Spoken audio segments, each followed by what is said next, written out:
Tuition today, for me and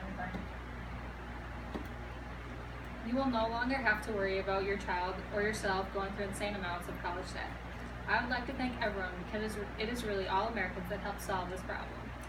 College is a dream that many would not have been able to go to because of the price of college. Now it is affordable to make dreams happen. I no longer have to stress, stay in and out about how I am going to pay for college. Tuition costs have been rising in America for too long. It was time to make a change that would put America back on top of the amount of citizens going to college. This graph shows that there was only one country that was higher than the United States, and that was England. And most other countries were around $3,000 for tuition, and the US was at $22,000. Why was this reform needed? I will inform you on the reforms passed and what they actually did for you. Huge debt.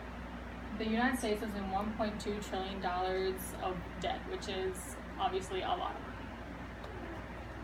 People were not pursuing higher education.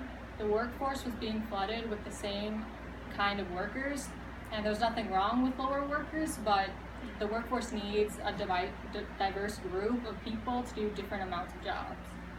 And also the economy was failing because people didn't have extra money to be putting back into the economy by buying extra things that they wouldn't absolutely need but they could have wanted. How did this reform become law?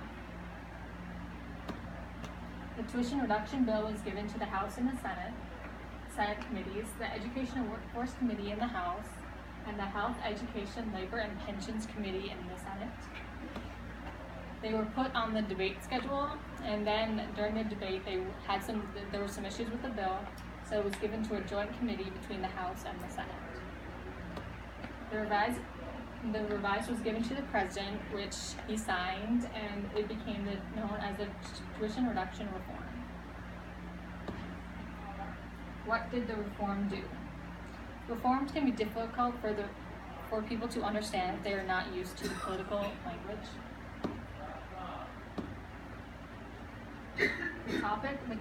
The topic of this reform is the cost of tuition and how it can be decreased.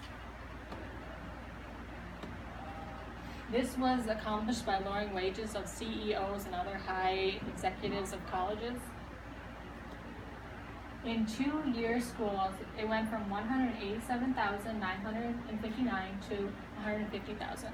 That was the top CEO's wages.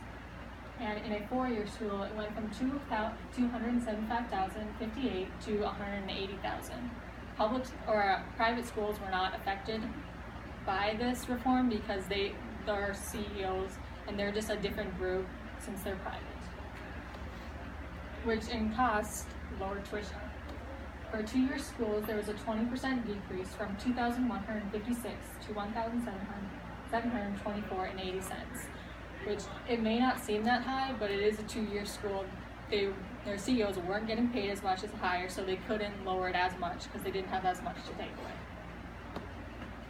The 4-year public schools had a 60% decrease from $7,249 to $2,889.60. So that's a much higher increase because the CEOs are getting paid a lot more, and they were more willing to give up some of their wages.